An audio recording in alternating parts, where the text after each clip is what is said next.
cow, everybody. Thank you. So every now and then we do what we call a Q&A Sunday, and that's going to begin in a couple of minutes. But basically, be thinking if you have any questions that you would like to ask that I can attempt to answer that have to do somehow with the teaching, like, so let's kind of set some parameters. But it can be about your own personal experience or use of it, or it could be a general question, a kind of a why question or whatever, but that's up to you. So be thinking of those. But in the meantime, before we begin that, our teens have had quite a week. And they were at what we call summer camp or summer seminar, teen seminar this past week. They left last Saturday at Camp Buckhorn in Idlewild, California, where it had been going for some years. And there were about 300 and some teens there and a bunch of advisors. And about Wednesday, something called the mountain fire began to have an effect on them, and they had to evacuate. And they had quite a journey. They were taken to a shelter in beautiful Hemet, California. Many of you have probably vacationed there from time to time. But they were in a shelter there overnight, and the next day, on Thursday, taken over to our Center for Spiritual Living in Palm Desert, which is a large facility, and they spent a day there and kind of did some of the camp activities and then were brought home. So some of the kids are here today, so come on up, those that are here, and we're going to give them a chance to share a little bit about what their experience was like. And of course, the teen program is part of our youth and family ministries. We have programs here at the center for very young children up through young adults. And at the Center for CSL organizational level, we have programs for all those different levels. And this was teen camp, and a historic teen camp, as it turned out. So I'm just going to give you the mic and just say who you are, and if you have something to share. Okay? You can pass if you want, but at least say your name. Yeah. I'm Anestina, and I was actually the teen camp advisor for Simi Valley.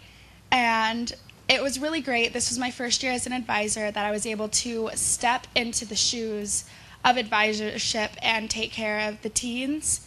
It was a little bit stressful, but I knew that Spirit would always guide me, and then everything happens for the right and perfect meaning. And all of our workshops this week were about changing our path, and we actually had to change our path. So that was pretty cool. Not only did we talk about changing, we did change because we had to. So, yeah.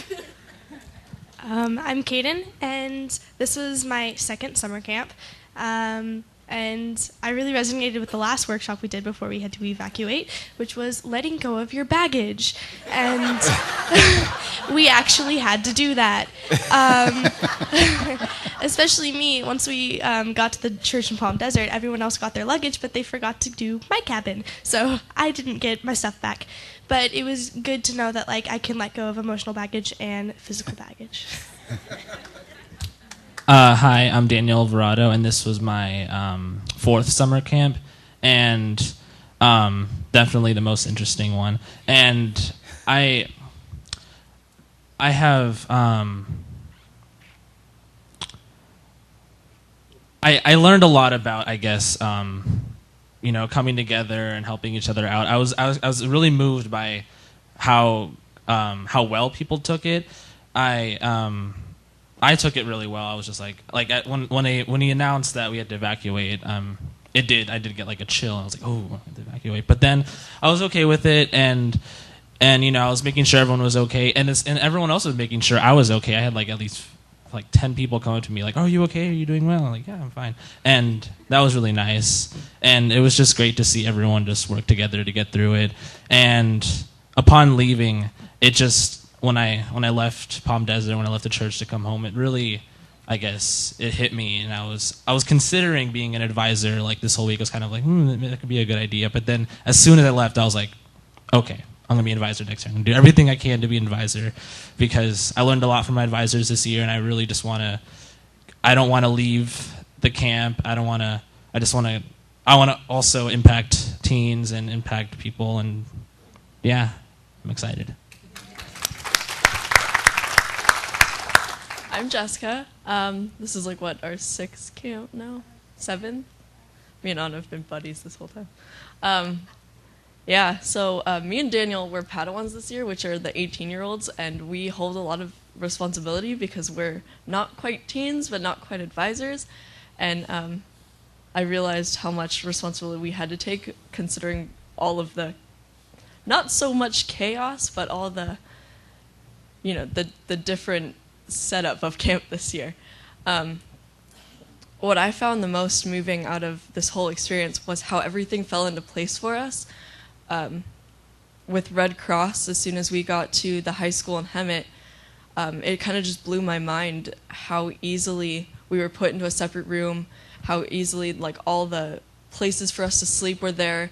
About 200 pizzas were delivered to us, and we all had to pass out pizza, and there was coffee in the morning and a buffet of breakfast foods, and it just blew my mind how unified everybody was. And then when we moved to Palm Desert and they were introducing everybody, and the minister there was talking about how he had a connection with the restaurant next door and how they were just delivering all this food for us, and then how the school across the street was able to open up and allow us to sit there. I just, it really resonated with me how, our consciousness was able to, unify us and create such a perfect situation out of the situation that was so unexpected for us. And it was really nice. I was surprised.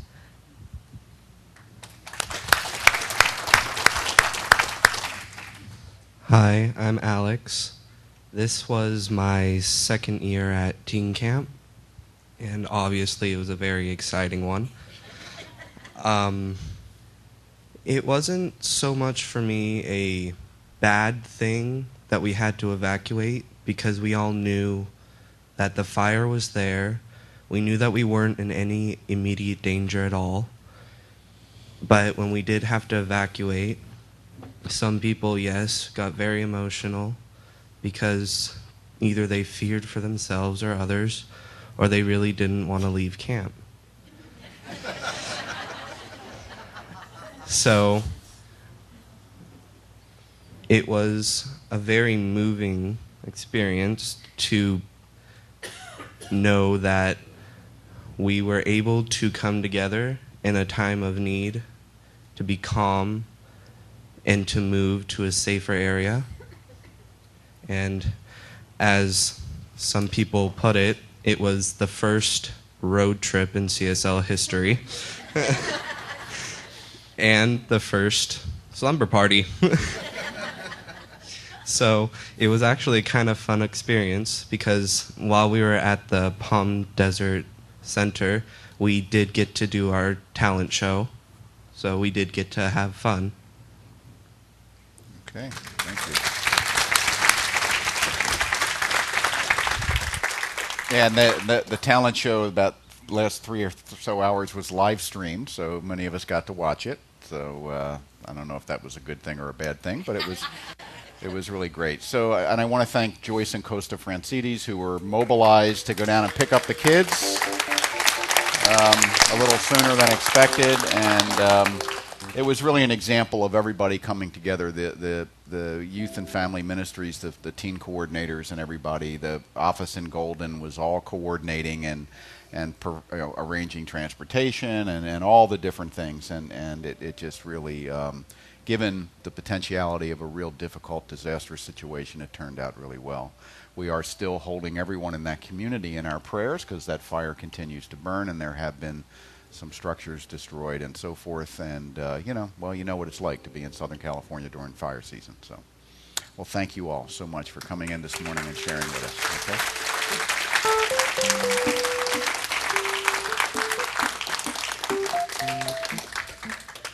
Okay. So if anybody has any questions they'd like, we have a mic set up in each aisle. That way we can pick it up on the recording and so forth. And anyone have a question? Come on up. Yeah, just come up to the mic if you would. You would have raised your hand. You're not going up. Okay, hang on. You want it? I can bring a mic to you. Because that way people can't hear if you're, that's all. All right, here, will you take the mic back to her? You can just stay where you are and just use the mic. Because there's people on live stream that aren't in the room that are also. Hi. Hi, I'm new. I don't know if I should be asking a question right away. You're the but- perfect person to ask a question. Like, what's I'm- going on here? I'm Kim, and I have been blessed enough to move back to California, back to my home. But there's a topic that's been going on in the news that we touched on, and that was regarding, what's the case that's really big? Now, see, I'm nervous and I can't think. It's okay. Yes, and I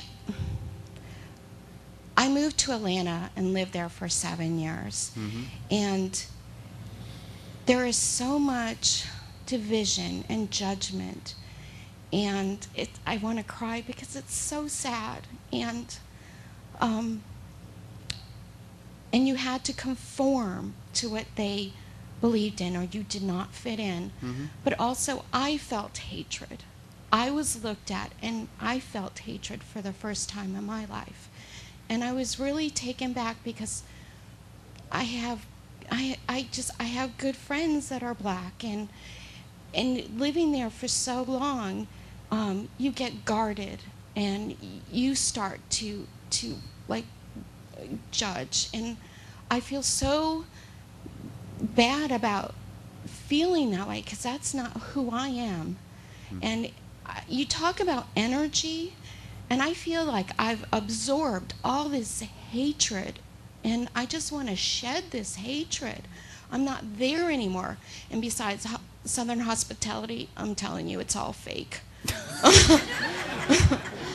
So, I guess my question to you is how do you shed? Mm-hmm. And I feel like it's just been absorbed. Does that make Right. sense, or do Yeah. I sound crazy? No. It makes perfect sense, and thank you for asking the question. Okay, good. Actually, I don't know if you were here last week. I was. Well, we That's talked about that a little bit. Yeah, and, that's what I'm touching on. But I think that rather than get back into that and the issues of that case and all, what goes on with human beings? It has since we showed up, and I think it's part of our process that we're here to learn is how to really live as our authentic selves without fear. And it's clearly not an easy thing to do. It seems like it ought to be, but it isn't. And I think what we're called to do individually and collectively is overcome or move through an evolutionary development that no longer really serves us the way it used to. It used to be really, really effective to see everyone else as other and different because it was it was a dangerous world, and you could be eaten leaving your cave, right, by a tiger or something like that, or whatever was going on in those days. But we've come a long way since then, but yet we still have those kinds of prehistoric impulses, if you will. And if we don't learn and have modeled how to transcend them in a way that we don't have to let that programming become such a part of us, then we tend to do it unconsciously. Because I think if you were to talk individually with almost anyone outside of the context of being in an argument about a specific issue, if you caught someone you might consider the most virulent, racist, hateful person, and you caught him in a good moment, and you asked them, would you rather be in a world of love or a world of hate? They would say a world of love. But I think most people are convinced that they can't do that because it makes you vulnerable to those that would destroy you. Which I think is incorrect, but that nevertheless, it doesn't matter whether it's true or not, it's what we believe. So we get around situations where there can be those kinds of difficulty. You don't have to move to a certain part of the country. You have people that get immersed in the TV news and the cable and the blogosphere, and it's like they're in the middle of it, and they can't let it go. There is an attractor that we have to that kind of stuff. You know, traffic slows down when there's a horrible accident. It doesn't slow down when we start admiring how well everybody else is driving. You know, we don't just, hey, let me slow down here and look at the flow of traffic on this freeway. I'm really impressed. You know, if it's okay, we just pay no attention to it. If there's something wrong, it gets our attention. Well, that's an evolutionary thing. See, we're attracted to that. But we're attracted to it, so we'll pay attention to it in case to see if there's an issue. But when it's just an emotional, social issue, we don't see it that way. We get sucked into the emotion of it. The drama. The what? Yeah. Well, you become guarded because you if you speak what you believe and someone else doesn't like it and they kind of respond in a negative, or you see people being violent, well, yeah, you're going to be guarded. Sure. What we teach in this teaching is that we should all aspire to become our own authority, to go within and find that inner wisdom that resides within each of us and all of us, absolutely all the time, without exception, and to develop a relationship with that part of ourselves that allows ourselves to be, again, this is the ideal, unaffected by the opinions of others. One of our great teachers, Terry Cole Whitaker, wrote a book called Other People's Opinion of Me Are None of My Business. You know, now I see a lot of, oh yeah, that's true, but how many of you really, in your reactive mind, live that? Where if somebody were to say something, well, you're not going out wearing that, are you? Or it's even something like, oh, you know, it's like, oh, there's this emotional, physical kind of a reaction, right? Because at some level we're afraid we're inadequate, and someone points out an inadequacy, and there it is. See, we do that all the time. And so it's about learning over time to stop that. You know, to wean ourselves into that and to say, well, you know, gee, that's interesting you would say that. Let me let my healthy self take that under advisement. And then take a look, because there might be validity in what the person says. You know, but maybe not. And maybe you would just, you know, think about it and then ignore it. But if we've conditioned ourselves and been taught by, you know, the people that raised us and everything to have that deep in our reactive mechanism, then we're not thinking before we react. We're just reacting out of that fear-based place. And then once we start reacting, we tend to keep doing it. We tend to defend our reaction. And that sometimes the other person's doing the same thing, and it escalates and it escalates and it escalates. And we're both in that moment. I've been in these moments where I'm in a little bit of a conflict with someone, and I know I'm not coming from my true self, and so do they, but we're not backing down. That would be too embarrassing to shift gears, see? Even when you realize it sometimes. Usually when you realize you're wrong in an argument, you start yelling louder because you're hoping to just win the argument, you know? And the other answer is we learn to love by loving, beginning with ourselves. And part of loving yourself fully is letting anyone else be wherever they are. And saying, that's not my business. I may, you know, because if you're going to make the rest of the world's opinions, feelings, and behaviors your business, well, there's two ways to look at that. One is you're taking on an impossible task. And two, you're being a little spiritually arrogant. Maybe a lot. Because really, is that your business? Is it your business to say how an entire region of the country should conduct their hospitality? And I'm, you know, just to make a point, you might have seen that it seemed to you, based on what your perceptions were, that a lot of it was inauthentic or all of it was, and probably that's not true, you know, really, you know. But what is going on there? What's going on there is the same thing that's going on here. You know, we've had our stuff in California too, or haven't you noticed?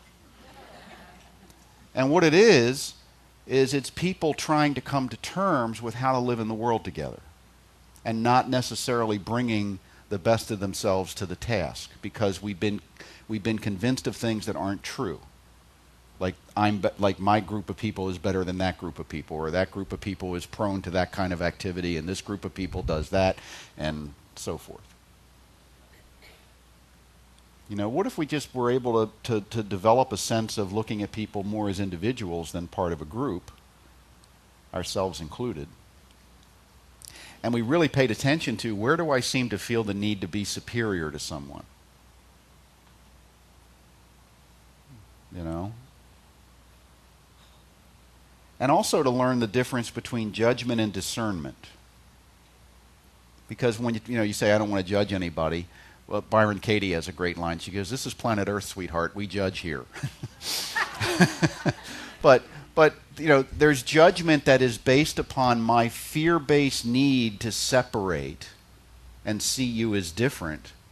And there's discernment, which is the recognition out of a healthy self that, you know what, this is somebody I probably need to stay away from. You know, that's two different things. Judgment is usually your egoic, your fear-based egoic self trying to make yourself look better by comparison to someone you're judging, or make yourself look worse if that's your need by judging someone better than you. But discernment is just kind of looking at, you know, realistically, do I, you know, I don't have to like everybody. You know, but I need to love everybody. And if I can't love their current manifestation, I can love their potential, because I know that's the same as mine. And we're just going to have to figure this all out together. All these things. And the case, the Zimmerman case, is a gift in that it brings this stuff to the surface. When something comes to the surface, it's ready to heal.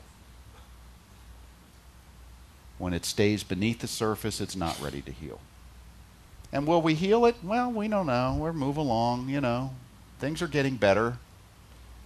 Not uniformly, certainly. You know, there's a great saying, the future is already here, it's just not evenly distributed. So, and I'd be happy to talk more about you with you later, if you'd like, okay? But love yourself enough to let them be who they are. And it doesn't need to affect you that way. It's okay to be sad and stuff, because that's, yeah, it is sad. But not debilitated. Well, you don't become isolated, you isolate yourself. Because no one can do that to you. Right, but you don't want to be around them. Well, that's fine. Well, that can be discernment too. You know, there's a lot of people I don't want to be around. Really. I mean, that doesn't mean they're bad, I'm good, or it's like, you know, really, I just don't want to be part of that. You know, and it's just a thing that I'm not good when I'm in that situation. You know, there are people that